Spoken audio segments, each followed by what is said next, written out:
Well, first of all, on behalf of Baraka Books and on my personal behalf as a publisher, I'd like to welcome you to this homage and launch of the third installment of Richard King's Nurse Linton Detective Bellechasse Mystery Series. First of all, I'd like to, if I had to introduce all the people that I know on here, I would have to introduce almost everybody here. There's authors, people who published with us, people who knew Richard very well, who are sort of friends. So, but I just want to introduce the family, Joel King and his wife, who I met, Norman King as the younger brother. I think Nicholas O'Donnell King is with us as well. There are other people with the Kings, Deirdre, his ex-wife, Mary Reinhold, who was Richard's friend, partner for quite a number of years, and Margaret Quinsey, who's identified as Maggie Quinsey, who was the nurse, good friend of Richard's while he was volunteering at the Jewish General. She's a nurse at the Jewish General, and she was the person who inspired the lead character in the 3 novels. And so I'll just ask Joel King to say a few words for the family, and we'll have a minute's silence in memory of Richard.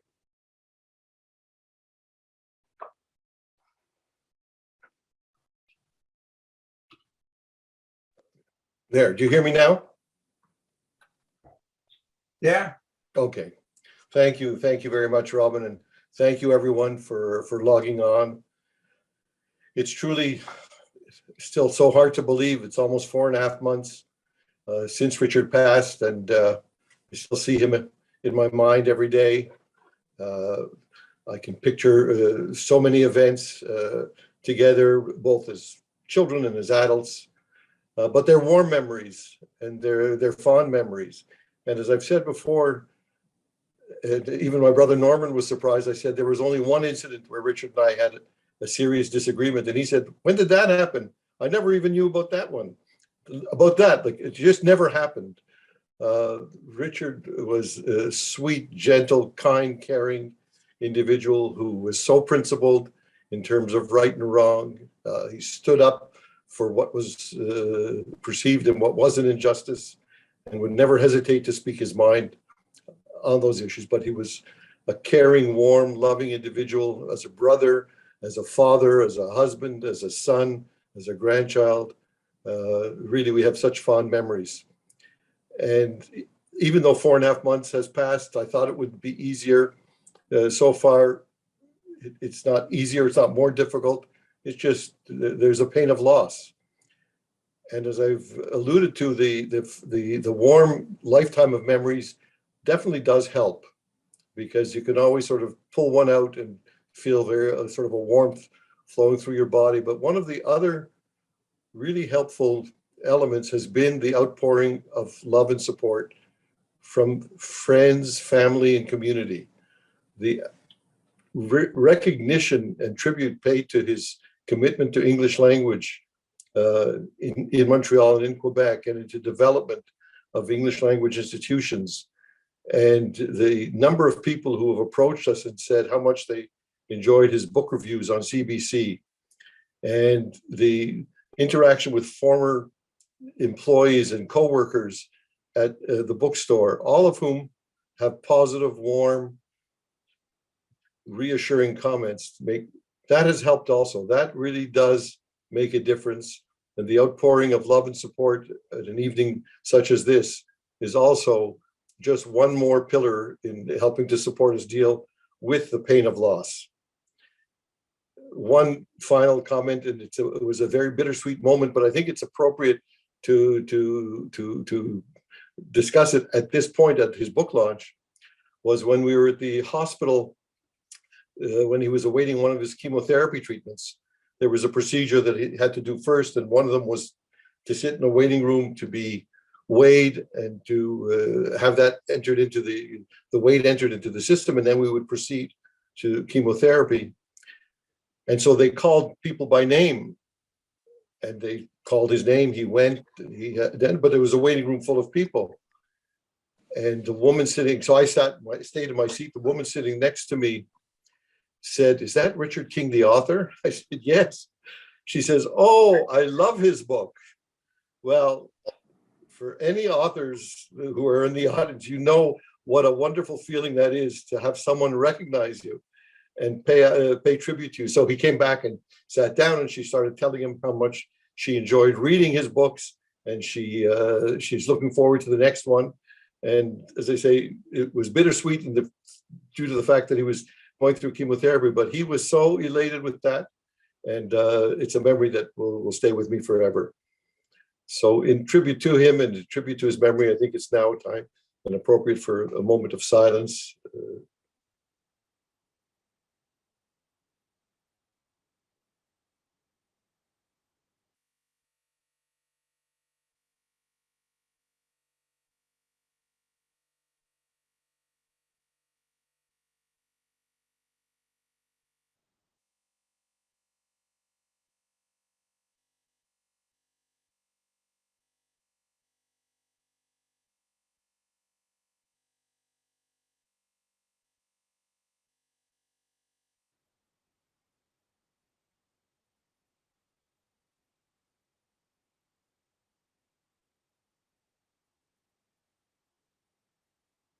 Okay, thank you very much.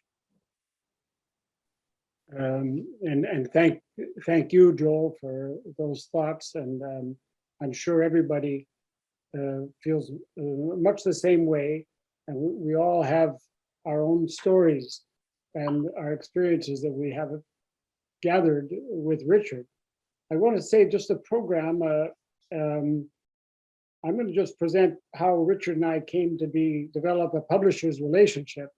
That Elise Moser, who worked with Richard at Paragraph and also worked on these 3 books, the Mystery Series, will speak about it, read from it. And then we're going to invite Margaret Quinsey, or Margaret Quinsey, or Maggie Quinsey, who is the nurse from the Jewish general with whom Richard worked when he was volunteering, who inspired the great character of Annie Linton. And then the floor will be open for questions, comments. And at the end, Nicholas O'Donnell King, Richard's son, will make some concluding remarks. My relationship with Richard is really short compared to many of you people. It was short and it was intense and it was a real pleasure. Richard got in touch with me, and I think it was end of 2018 or beginning of 2019, because he had a idea for a mystery series. He'd already finished the first book, and I said, "Well, listen, I've never published a mystery book in my, that's not our area." And he said, "Well, why don't you try it?" And I said, "Well, we'll have to have coffee together, and you got to convince me." And as you know, Richard is a convincing man. He could tell a story and he could convince you. And the other thing is that he knows the book business much better than any of us, publishers and writers and all, whatever. So, I mean, he's a guy who can explain how to do it once we put out the book. So I said, "Well, listen, send me the manuscript and I'll let you know within a week or two and read it." But that coffee was the coffee time we had together, was one of many we had over the next couple of years. Even during the pandemic, we would sit outside and have a coffee on Notre Dame. And so after I read his book, I said, "Yeah, I'd like to do it." And then we sat down and I said, were your parents leftists?" And he sat up and he said, "Yeah." And he said, I went to commie camp. I was a red diaper baby." But then he said, "Well, how did you know?" And so I said, "Well, you're the only author I know who still uses the term working class. It's a term which has been banished, and it's a very good, accurate way of describing the people you're talking about." And I said, also, the culprit, and I don't want to spoil anybody who hasn't read the first or the second or the other books, is that the guy who you find guilty, he's not the poor, downtrodden working man, working woman. No, it's not. That's not who did it. And so you could see where his heart was. So anyway, that was how we got to know each other, and we developed a very good author publisher relationship, and I miss him.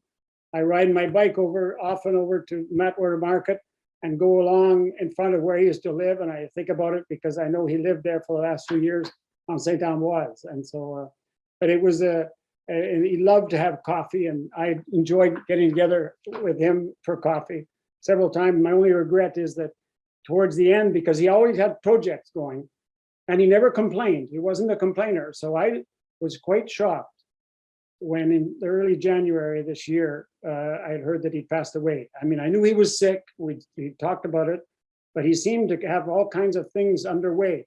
So I was convinced he was getting his way through it. So it's a sad, it was a big loss for us. Now I'd like Elise Moser, who is, as I said, worked with Richard at the Paragraph bookstore for several years, many years. I can't remember the number of years. Developed a very strong relationship with Richard, but then, and so much that Richard, when he did his manuscript, he'd send it to Elise and get her to edit it before he even sent it to me. In other words, and he looked after, he said, I'm going to get Elise. I trust her totally on that. And so I would get a manuscript, which was really well done. And so I would like Elise to take it over. Thanks, Robin. I'm really happy to be here to do this. Robin asked me or suggested that I start by talking a bit about my relationship with Richard. I met Richard in April of 1981. I was at the end of my first year at McGill. I was a new immigrant with only a couple of years of high school French. The economy was not in great shape, and I really needed a job. And I saw that they were advertising the reopening of Paragraph Bookstore with a cafe.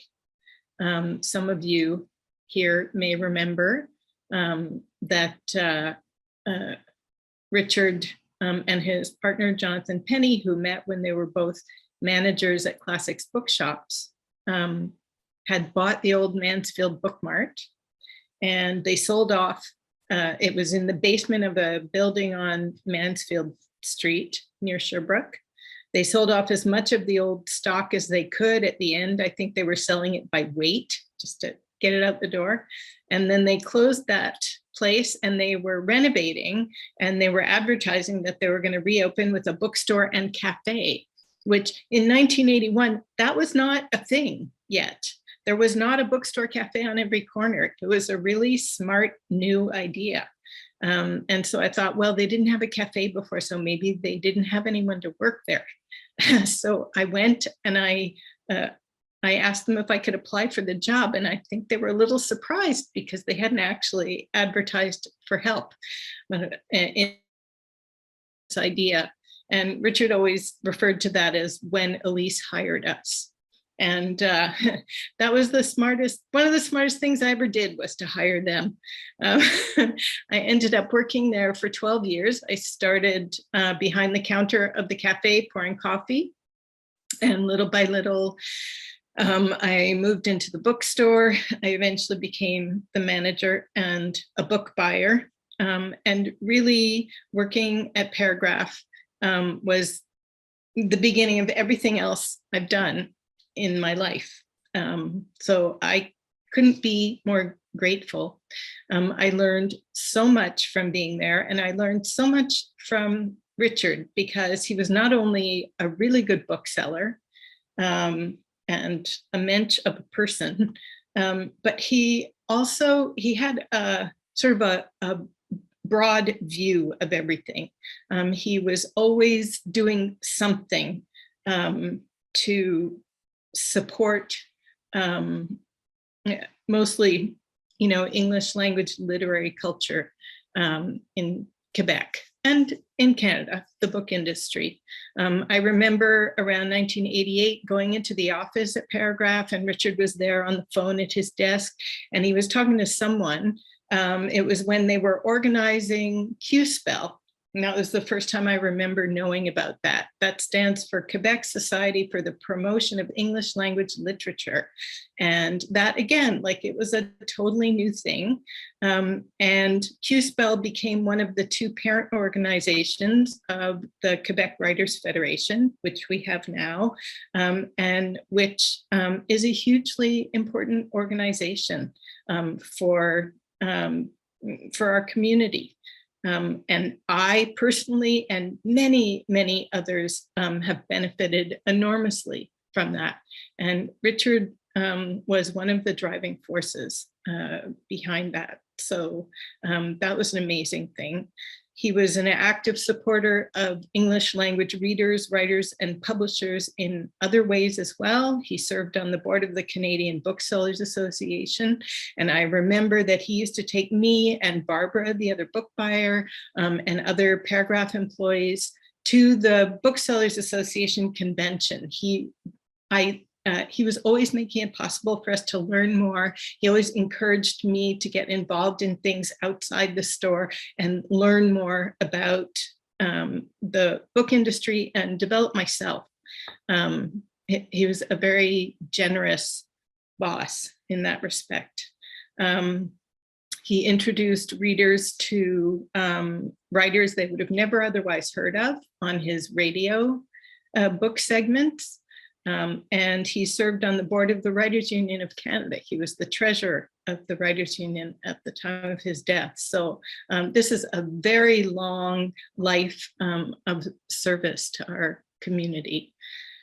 And when I worked at Paragraph, I didn't know that I was going to become a writer. I don't know if Richard knew at that time that he would. I think he always wanted to. And finding ourselves 40 years later working together on these books was a really, really lovely sort of, closing of a circle for me. And it was a pleasure to work on these manuscripts with Richard. And I know that Deirdre, who is here, and Blossom, who is here also, had a hand in making those manuscripts into the books they became. Robin asked me to read a little bit, but to tell you about the book as well. So this is the book. Your copy won't come with these things, although you can add some yourself, but this is the final copy. And Serving Life, the third, as Robin said, in this series of Nurse Annie Linton and Detective Gilles Bellechasse books. It opens on what seems to be an ordinary day at the ER. But Nurse Annie Linton becomes suspicious when several dementia patients arrive with cardiac symptoms that they shouldn't have because they don't have a history of heart disease. And it turns out that they all were given an unknown medication by an unknown doctor. When Nurse Linton finds out that the doctor made house calls, she knows something is really wrong because that's unusual behavior. All of these patients subsequently die, and Annie decides she needs to get Gilles' help, and they're going to figure out what's going on. Meanwhile, on the other side of town, a random pedestrian is strangled in the first of a series of murders that leave the police clueless. A pair of poisonings confuses everything further. As they work to tie together these events with a little bit of Gursky history, Gursky being the Gursky Memorial Hospital where all of these things take place, Annie and Gilles are also dealing with interesting development at home and at work. As in the past mystery novels that he wrote, but maybe even more in this one than in the other ones. Richard has presented us with a Montreal that is as linguistically and culturally rich as our real life city. And in fact, the plot of Serving Life hinges on our French-English dual official language reality. It is, for those of us who are Montrealers or familiar with Montreal, it's really, really fun to see our city playing a role, such a big role in this. It's hard to figure out what to read from a mystery novel without giving too much away. So I'm going to just read a few snippets, and I'm going to sort of jump around a little. So I'm going to start at the beginning with chapter 1.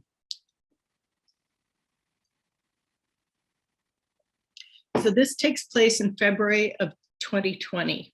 So you will all immediately realize that COVID is looming in the background. And one of the things I really regret is that we will never get to see the next Annie Linton and Gilles Bellechasse novel, which I think must maybe moved forward into COVID. That would have been interesting. So Annie had an hour left in her shift in the resuscitation unit of the emergency department at the Gursky Memorial Hospital. The resuscitation, referred to as resus by the staff, is the service reserved for the patients in serious distress, often near death. It had been a busy day, and Annie looked forward to a planned dinner with her boyfriend, Gilles Bellechasse, a detective in the Major Crimes Division of the Montreal Police, at the end of her 10-hour shift. Annie decided to take a minute to slip into the triage unit to see if it was busy. Experience had taught her that when triage was busy, it usually meant that resus would be busy as well. She could see the street from the triage unit, built like a fishbowl, with windows that went from desktop to ceiling. It was not yet dark. An ambulance pulled into the bay. The driver jumped out, as did the emergency medical technician. They pulled a stretcher out of the back of their truck and rushed into the triage area. Annie observed the speed with which the EMTs moved and the fact that 2 Hasidic women, one old, the other young, descended from the ambulance and half ran behind them into triage. The EMTs barely tolerated one family member in the ambulance. The fact that there were 2 meant that the EMTs believed that getting the patient to the hospital was more important than arguing with family members. It was more than likely that the patient was destined for resuscitation, and Annie wanted to get as much information about him as quickly as possible. She got to the room used for patients brought to the hospital by Urgence Santé at the same time as the ER orderly who pushed a hospital stretcher next to the one from the ambulance. Annie and the orderly were on one side of the stretcher and the 2 EMTs on the other side. On my count, Annie called, 1, 2, 3, and they moved the patient to the ER stretcher. What have we got? Annie asked. Solomon Gluck, heart. Vitals? Blood pressure is low and pulse weak, one of the EMTs replied. I thought we lost him en route. Annie put her stethoscope to the patient's chest and said, Mr. Gluck, can you hear me? Do you know what's happening? His eyelids fluttered, but he made no response. I want to get him hooked up. Do you have his card? The EMT nodded and held up Gluck's Assurance Maladie card. Give it to Tasso, please, she said, and turned to Jean-Guy, the orderly. Recess 3 is open. Follow me. Once in the room, they were joined by Dr. Alex Rosen. Annie brought him up to date as she and Jean-Guy got the patient on a respirator and heart monitor. Dr. Rosen listened to Gluck's heart and gave Annie orders for medication. She got the meds and attached an IV feed to a vein in the patient's left arm. Mrs. Gluck had followed the stretcher to the room, and she stood at her husband's right side, holding his hand and mumbling something in Yiddish.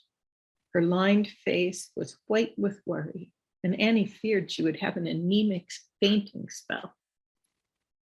"We're going to do our best to help your husband," Annie said softly.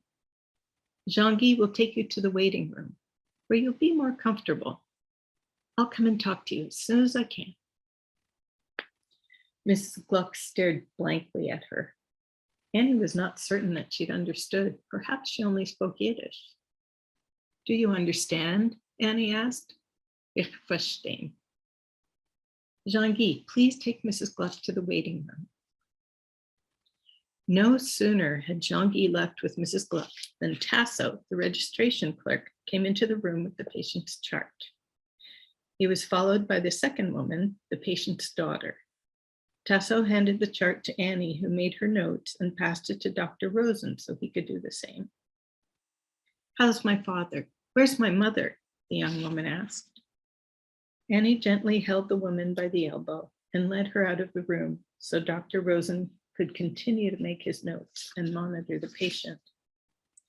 "My name is Annie Linton. We're going to take very good care of your father. I promise." So now I'm going to jump to a scene that's actually at the end, but it'll give me a chance to introduce you to a couple more characters. Tula Prodosiakis, wearing a loose-fitting sweatshirt and pajama bottoms, walked into the kitchen at 7 on Thursday to make herself a coffee before she left for work. She was surprised to find her brother there having breakfast. He usually didn't put in an appearance much before noon. Even more surprising was that he was neatly dressed in a freshly dry-cleaned button-down shirt and slacks. He was shaved and his hair was combed. "Yanis, my God, what are you doing here?" "Huh, having breakfast. What does it look like?" "I mean, early in the morning."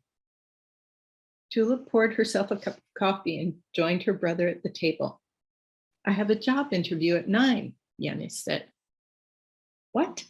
A job interview? You have a job at the plant." This is their family dry cleaning plant. "Not my thing. It's our family business. It built this house and puts food on the table, and I might add, allows you to spend all your waking hours playing games online. So I'm glad to see that you're ready to work. You can drive to the plant with me." "I have zero interest in being your gopher. This is something for me." There's a little Greek there that I skipped because my Greek is much worse even than my Yiddish. "This is something for me." "Really? And what would that be?" Tula drummed her fingernails on the table.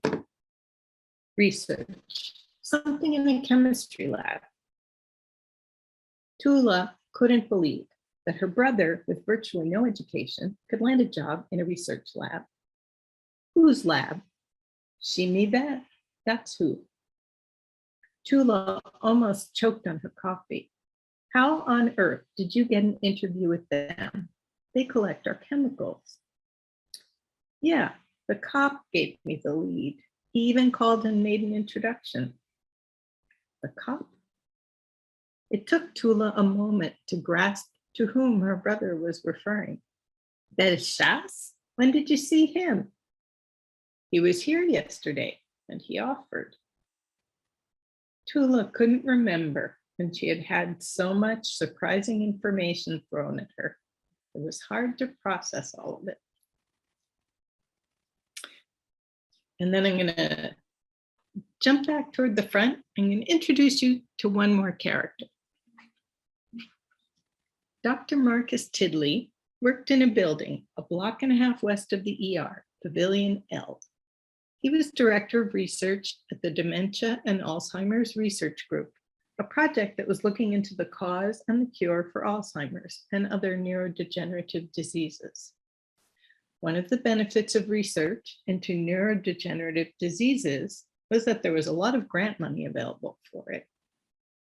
Pharmaceutical companies, governments, and private foundations were all keen to find a cure, for the various forms of dementia that came with an aging population. There was another advantage of doing research at the Gursky Memorial. There were a large number of patients suffering from Alzheimer's, whose cases Tiddly could follow. Tiddly held informal staff meetings each Monday morning at 10 to discuss progress and to set goals for the week ahead. He made notes on the work of each of the dozen people who worked at the benches in his lab and referred to information from previous meetings when talking to the members of his team. They learned very quickly to keep careful lab notes so as to be able to respond to Tiddly's questions about their progress. Remember, team, we're serving life here. It could be your parents or grandparents we're saving from a fate worse than death.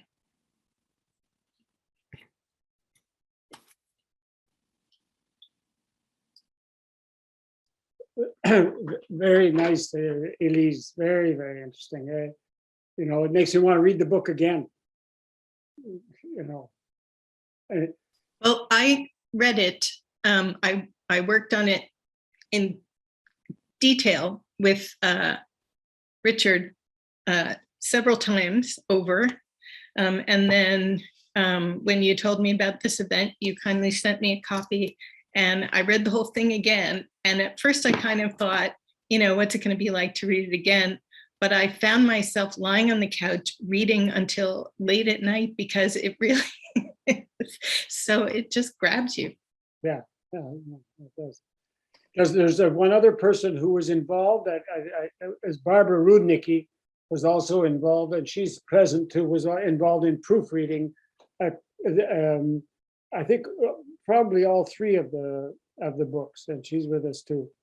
Anyway, those were great selections, and these characters are extremely interesting. I mean, the nurse, and I mean everybody, and you know, and when we were doing it just about Richard, there's a lot of French in there, and he kept, normally the practice is in publishing is that different languages, he didn't like foreign languages, you put in italics.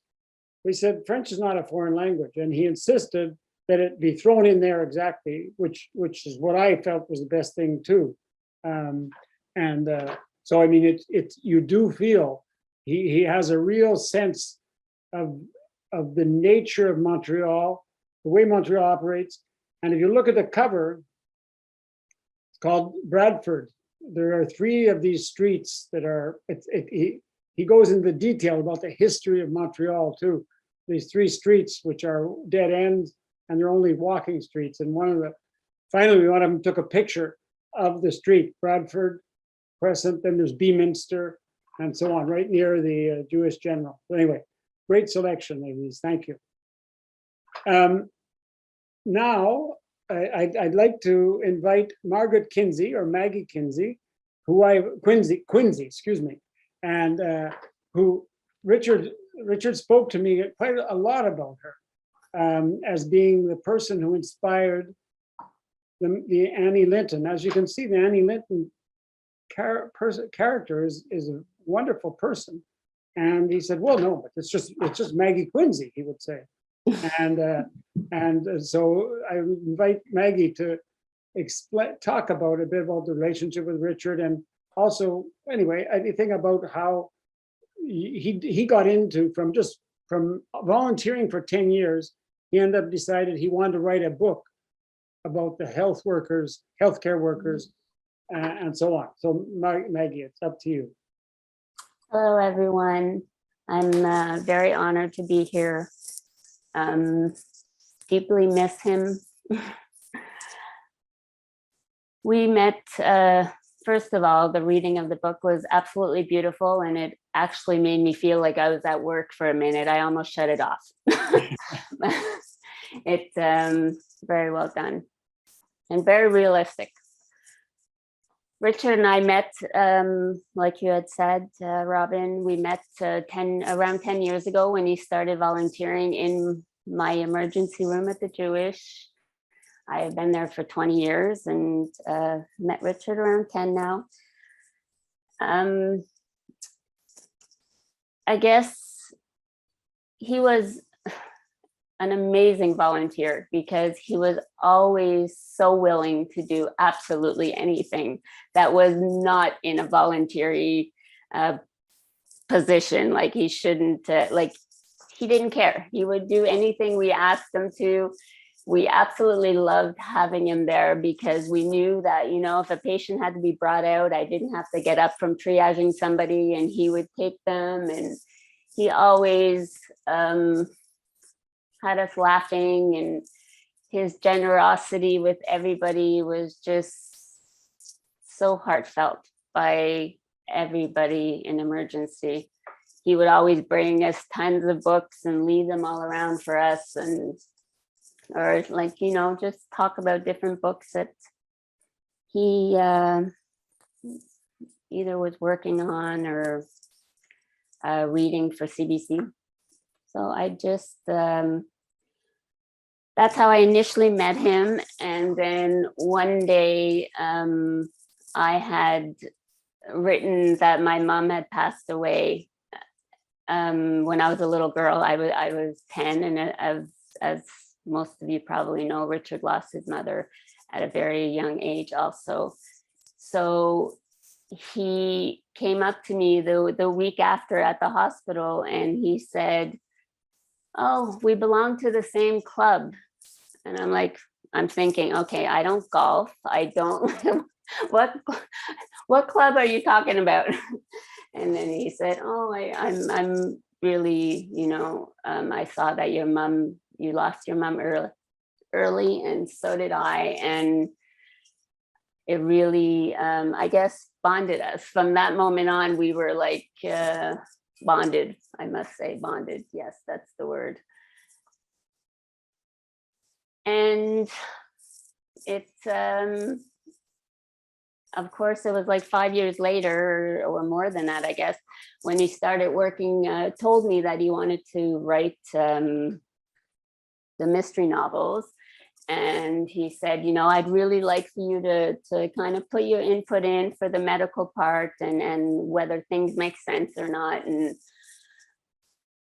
And so first of all, he asked me, do you like mysteries? I'm like, I don't really read mysteries, but if you want to give me a good one, I'll read it and I'll let you know. He's like, no, like it was almost like a joke. I honestly thought it was a joke at first. So we would get together every few weeks and talk about making the series, talking about all the what was realistic and what wasn't, and if it really happened. And he definitely succeeded in making it feel real when I was reading the first two and the third especially.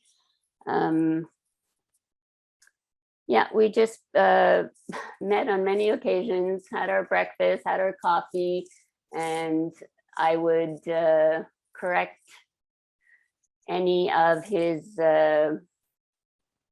medical either terminology or descriptions or whatever was in that moment. Yeah, so that's basically how we became very close friends, and he was a very important part of my life, and he's very deeply missed by all, I'm sure, because he was such a beautiful, wonderful person. And it's funny,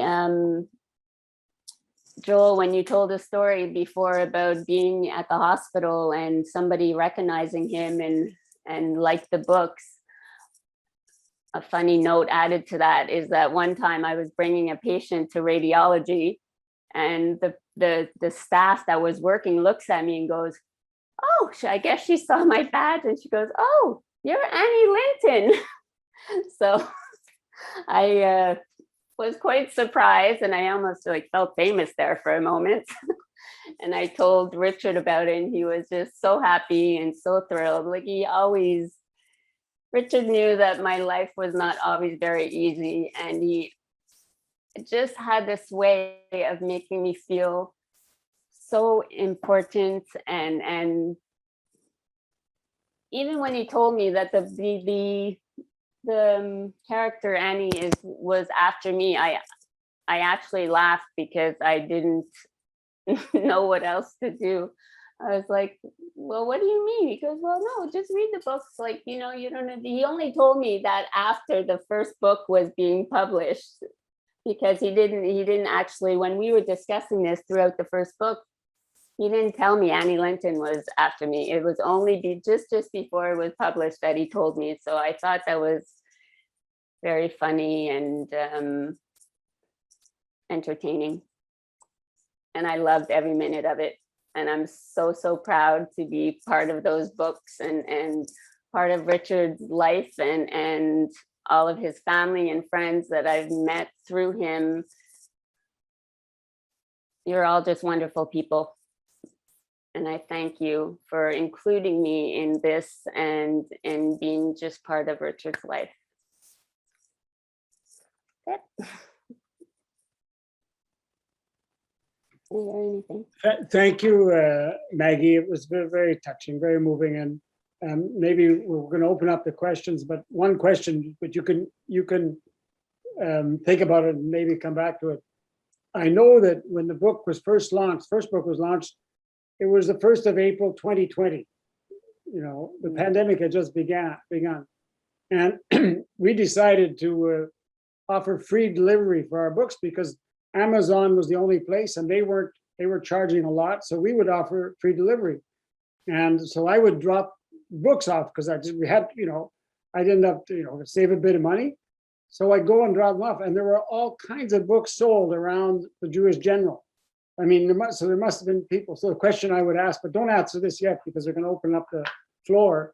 But how did other employees at the Jewish General react to the book? But that I'd rather open the floor now, Okay. comments and questions, and then we could come back to that answer, maybe, Maggie. Perfect. Yep. So was there anybody, I know that some family members want to say something, or anybody else want to ask questions about the book, or say a comment about their friendship with Richard?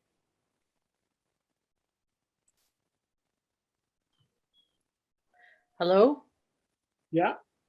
Hi, this is Terry. I didn't know Richard at all. I just purchased the book because I know Maggie. Maggie and I graduated from nursing school way back in 1990 something or other. And we haven't really kept in touch, but a little bit on Facebook and whatnot. So, but I love mystery novels. So when I read that Maggie was the inspiration for one of the characters, I was so excited to purchase the book. And as you said, the free shipping was also a bonus. And so now I'm on the third one, and I'm sad there will be no more Richard King novels. That is very sad. But I have really, really enjoyed reading his books and his works. And I love the different languages that he brings in. Montreal is so multicultural that it's just a lovely, sorry, I'm getting all teary, menopause, it's brutal. But I love that he brings in all the different languages, and I think that's so Montreal. It's the French and English is one thing, but adding the other languages is really fun too. And I've always loved that in different books. I like Patricia Cornwell and some of her stuff, Louise Penny, and they do similar types of things. You picture the street, the street because you live here, you see it, you visualize it. And he does such a wonderful job bringing that imagery in the book. You're there, you're right there on that street corner, seeing what's happening. And it's really very powerful. And so, yes, he will be greatly missed. So anyway, thank you very much. And thanks. Lovely to see Maggie again after all these years. Thank you, Terry.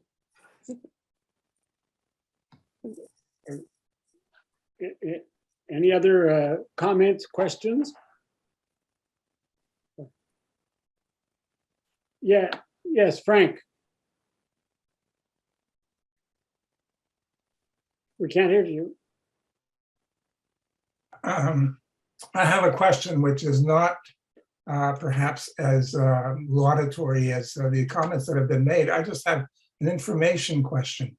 People are pointing out how well the novel depicts Montreal.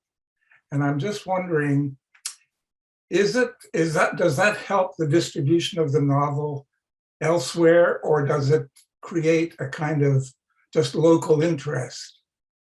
You know, I'm just wondering at the appeal of the novel beyond Montreal. Maybe that's the kind of question, since I look after distribution and so on. Well, the second one, Banking on Life, as the cover has Wall Street on it, and then it's Montreal with Cohen, the image of Cohen, because it takes place around Crescent Street. So there's a whole section of New York in that book, which is quite clear. Okay. But in Canada, people love Montreal. You know, there's you know. Yeah. Well, anyway, like in my generation, they did. I grew up in Ontario, and everybody wanted to go to Montreal. It was much more interesting than Toronto. Toronto was Hogtown. Who wanted to go there? And I personally still feel the same way. But and so people like Montreal. It's a place people like to go. The life is often, you know, it's more interesting, and people are more, I would say, more relaxed in Montreal than they are in some other big cities. So that hasn't hurt it, but it is good to, for a book, to have a place in mystery series. I mean, I don't know much about it, but about mystery books, I learned a lot from Richard about them. But you know, the venue, the place is very much almost a character in the mystery novel, a mystery series. So that's what he tried to, but it could be taking place in other places as well, you know. So I can't say it's hurt it, and it's definitely helped for people in Montreal, you know. So Yeah. Okay. It's just, I know some people here in Quebec who live outside Montreal, and they can't stand the way Montreal draws all the attention. And I do know, I worked in Alberta, and they couldn't stand the idea. I spoke French. So I mean, I'm not questioning his decision so much as it makes me wonder whether books like that are set in a particular place, unless it's like some American crime story that's set in, you know, Chicago, New York, Las Vegas, those well-known places, Los Angeles. But if you set them somewhere else, like Omaha or something, you know, like, does it really work, or do people feel, well, who cares, you know? yeah. Well, Louise Penny's books all take place in Quebec, and the inspector is Gamache, and she is probably one of these top in the New York Times bestseller list.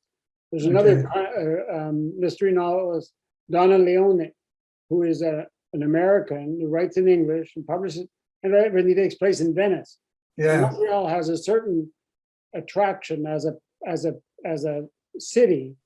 It has a certain, you know, it is perceived by many as an attractive city. Maybe not in Calgary. Okay, I'll give you that. Yeah. Well, and Patricia Cornwell as well. She's down in the States, but then she also comes up to Montreal because she does some work as a forensic pathologist up in Montreal. So she does the same kind of thing where she, you know, describes Saint Denis Street and those areas, and she flips into French because the people she's working up here are French, and then she goes down to the States and flips back into those areas down there. So I think there is something to be said about Montreal being one of, you know, those, you know, one of the Canadian kind of New York, Chicago, you know, whatever types of cities. And it's just like an added flavor having that French. I think it's part of the joie de vivre of this city, if you know. Okay. Yes, Deirdre? Yeah, I just wanted to say that I think one of the things that makes the novel so Montreal is because it's set in a hospital. For example, if you go to the Jewish General Hospital, which I think is sort of the inspiration for the Gerdscape. You hear a remarkable number of languages. You really are seeing all these really diverse communities that make up Montreal coming together. And that's one of the things I've always liked about Richard's mystery novels, is that they, this diversity is really reflected in a natural way. I would imagine, by the way, that would probably be true of Toronto hospitals and maybe even Calgary hospitals or Vancouver hospitals. Hospitals bring everybody in the community together, if you like. Yes. Yes, Mr. Rathna? Yes, And I'm Lincoln Rathnam. Can you hear me? yeah, Oh, good. I first met Richard as a graduate student in Paris, and we had a little group of graduates, some from England, some from the US, some from Scotland, a couple of French people. Deirdre was part of that group at the time, and I'd just like to say that I became a friend of Richard then, and it's continued ever after, because he had this ability to make friends that's like remarkable, and I think it reflects his genuineness. Really, he was a genuine person. And so I was thinking of that essay that Montaigne wrote on friendship, where he talks about his friend, and he said, it was simply because he was he and I was I. There was no other reason. And that's how, with this group of people, Richard was with all of us. It was, he made life so much interesting. At one point, he decided we should have a spot to hang out like the French do, and it was the Fleur de Lys Cafe near the Place Saint-Sulpice that we picked. I don't remember the exact address, perhaps Deirdre does. And that's still all the people who go there. When we meet other people like Tom Thompson, who used to hang out there, everyone remembers that. But so there's a whole bunch of stories, and you should ask Deirdre to tell about that strange apartment they had on the Rue Laguerre, which was a charming little street where there was a great market. I think it was on Thursday, and they had an apartment which the feature I remember the most was that there was no door on the bathroom. That was a complicating feature of attending things there.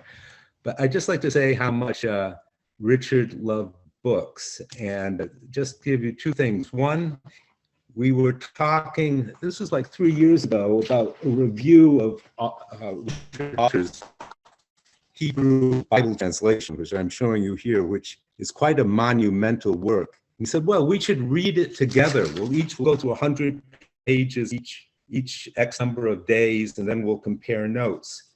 So I made it through, I think, the first 20 pages, and he finished it.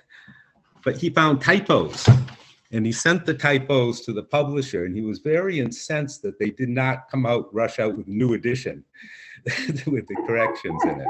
The other thing about books, does that sound right, Deirdre? Yes. Yes, it does. The other thing was he always insisted whenever we go into a bookstore that you can't go into a bookstore without buying a book. So to this day, when I go to a bookstore, I always feel obliged to buy a book, because he's kind of the voice of Richard haunting me. Yes. And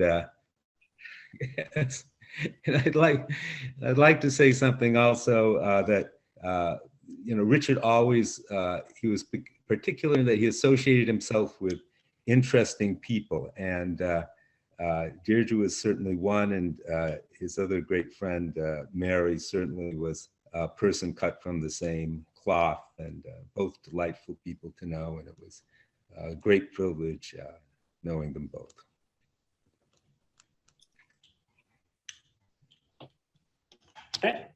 thank you. And I know that Ende and Farkas was a very good friend of Richard's, and Carolyn Swade, who is an author with Baraka Books as well, put their hand up. Yes, I did. First, I'd like to sort of respond a little bit to this idea of questioning, setting a murder mystery or a crime book in Montreal. I'd like to read to you titles from early 30s and 40s books. The Mayor of Côte Saint Paul, The Crime on Côte de Neige, The Body on Mount Royal, and I think there was another one called Murder Over Dorval. And actually in the 40s, Simon Dardick of Vehicle Press has been reissuing these. I forget the title of this series that he's labeled it, but they're a hoot to read. And if you want to know Montreal in the 40s, when it was very open and all-night cafes and big stars coming up from New York, like Frank Sinatra, to the bars run by the local mafia. So there's a lot. In fact, I think one of the newspapers had a regular beat on crime. I know that the Francophone paper, Journal de Montréal, got to the point of reporting on crimes where you actually had addresses printed about the people who were murdered. So if you want to go see it, you could do that. Yes, I think that a good novel should have a recognizable, especially in mysteries, a place of its own. And I think Richard was working on that to bring Montreal in the 90s and 2000 to that same level where, of course, could be New York, could be Montreal, could be anywhere. So that, in that sense, I think that the idea of why would it be set in Montreal is not a question worth asking. It is, it's a cosmopolitan place. It's got, we know that there have been all kinds of corruption here in Montreal. We're very rich in that. So it certainly is, fodder for writers. And so, in that sense, I just want to respond to that. And the other thing is, I talked about Richard before at a previous event, so I'm not going to repeat myself.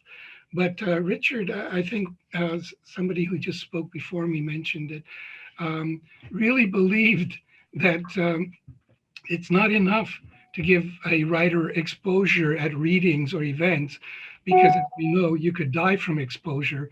You also need to have the books sold. And that's, Richard's motto, as I said before, was ka-ching. And whenever I asked him a couple of times to host readings for writers in Montreal. And he always made a point of making sure that the audience understood that it's not enough to applaud and be polite and ooh and ah, but you got to ka-ching if you want to keep a viable publisher in business, or even a small publisher, especially a literary publisher, you want to keep it in business, you got to put your wallet there.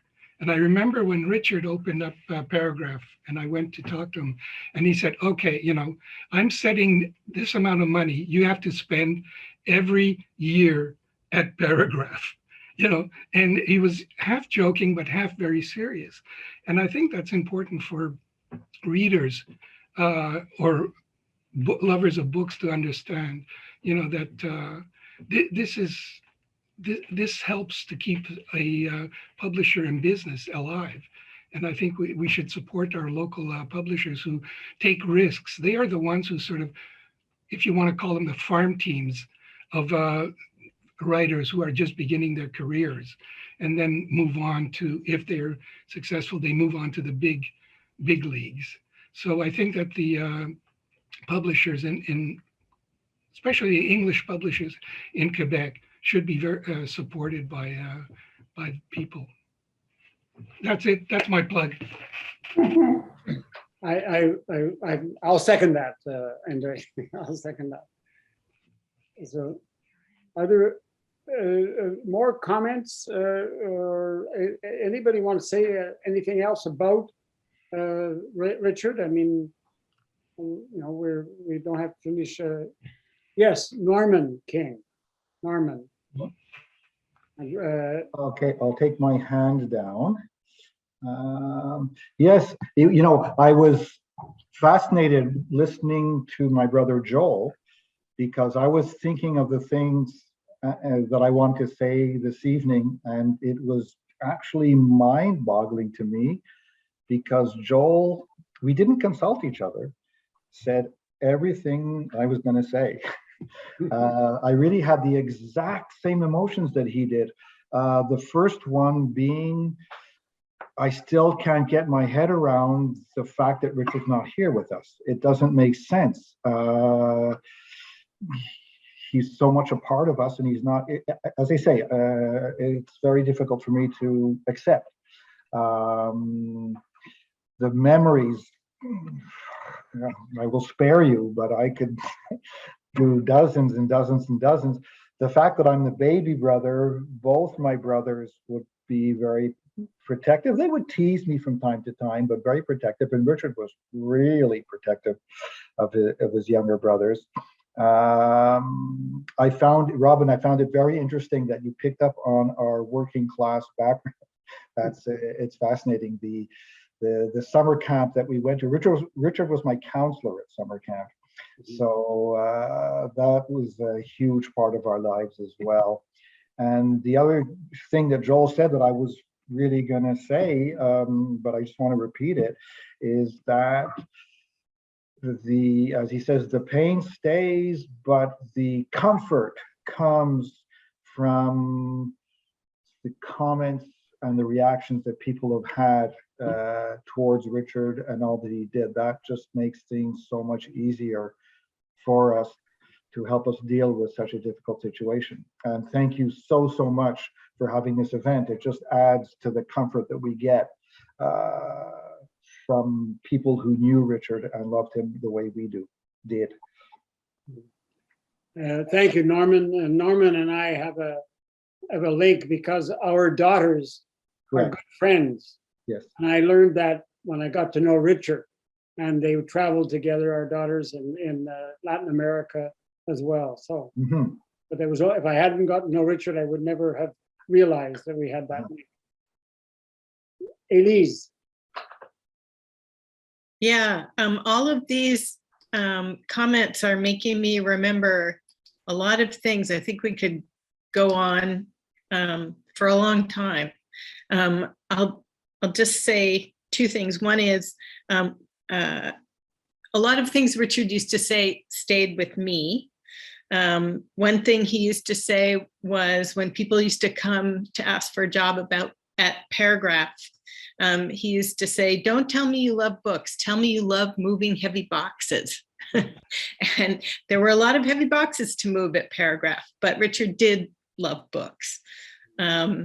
And one of the other things he used to say, I don't know if everybody remembers when the Satanic Verses came out, and it was, I've never seen anything like that. It was crazed. We would get a delivery of a box of books in the bookstore, and people were grabbing them out of the box before the bookstore employees could take the books out ourselves. It was really insane. And I remember all of us standing around after one of these insane days and saying, the really crazy thing about it is a lot of those people are never even going to read it. And Richard said, I don't care if they read it, as long as they buy it.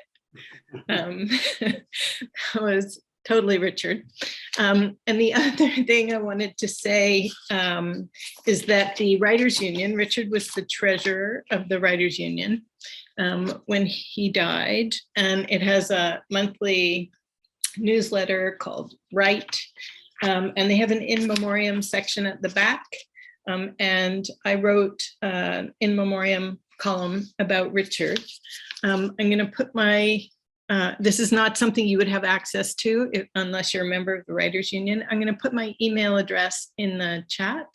If anybody would like a copy of this page, I can scan it and send it to you. There's a few more stories about life at Paragraph and Richard's book-related career in there. Thank you. Thank you, Elise. Are there any other comments or questions that people would like to ask? Well, maybe I would ask, but maybe Maggie could answer the question that's been sort of working on me. How have people reacted at the hospital to the stories, ones you know?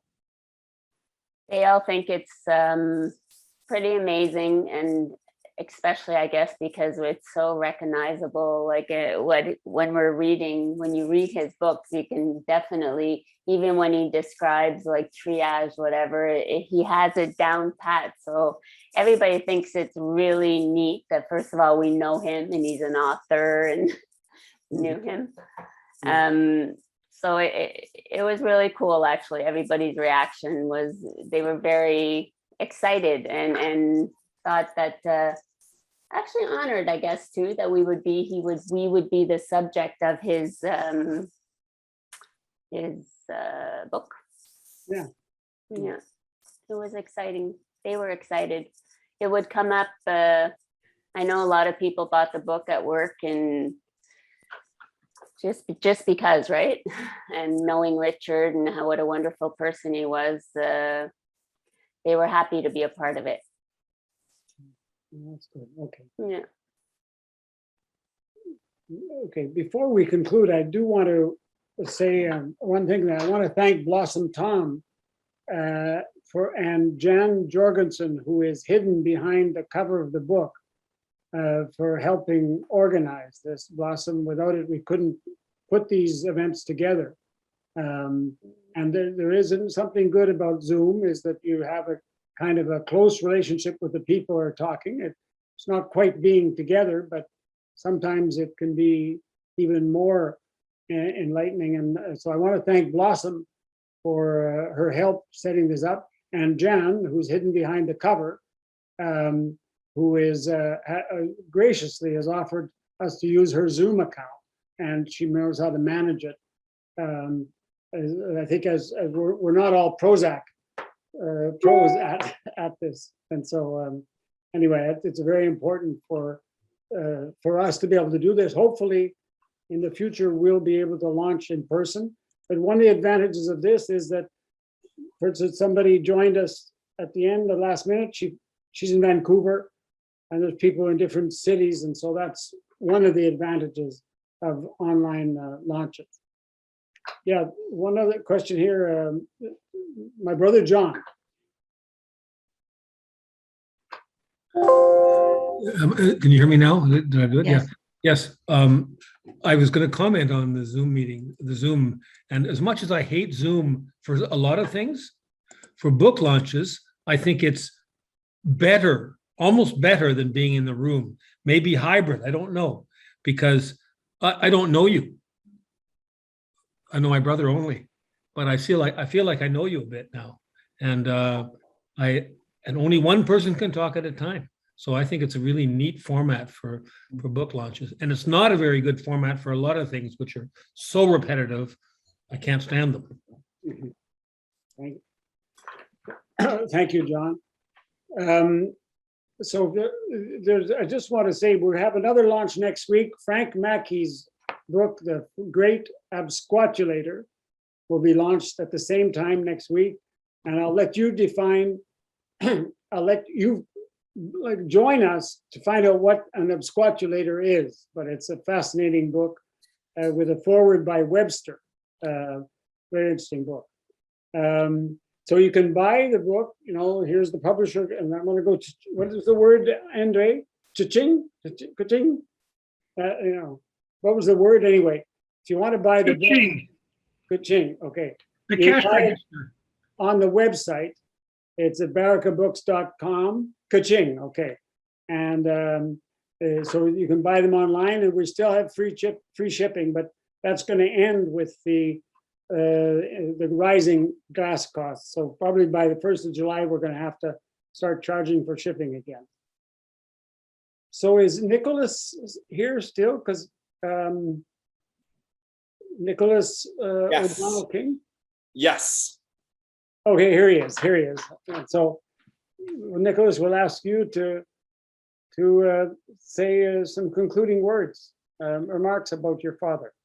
I just want to thank everyone for attending, and it's kind of special for me in the sense I love my father very much, and we had an amazing relationship. But more than that, I was always a fan of his work, which is quite exceptional. You know, kind of seeing him at the bookstore where he was always so happy, and then to see a different side of him where he indulged in writing mysteries.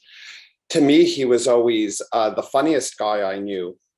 He could make me laugh no matter what, at all times, and we really connected on that. So getting a chance to kind of see other parts of him through his writing has been, you know, really special to me.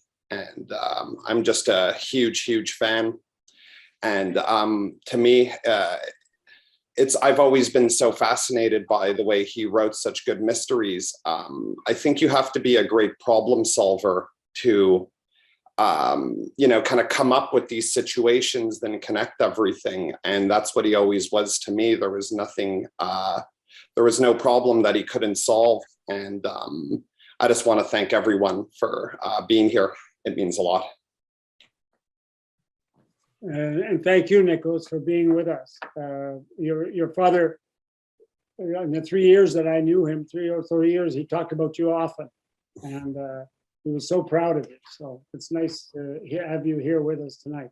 I'm proud of him myself. Yeah. So with that, unless people have any other comments, well, we thank you very much for attending, and thank you to everybody for their confidence they have in Baraka Books, and for attending, and we'll keep Richard on our minds in the years that come. And so thank you very much.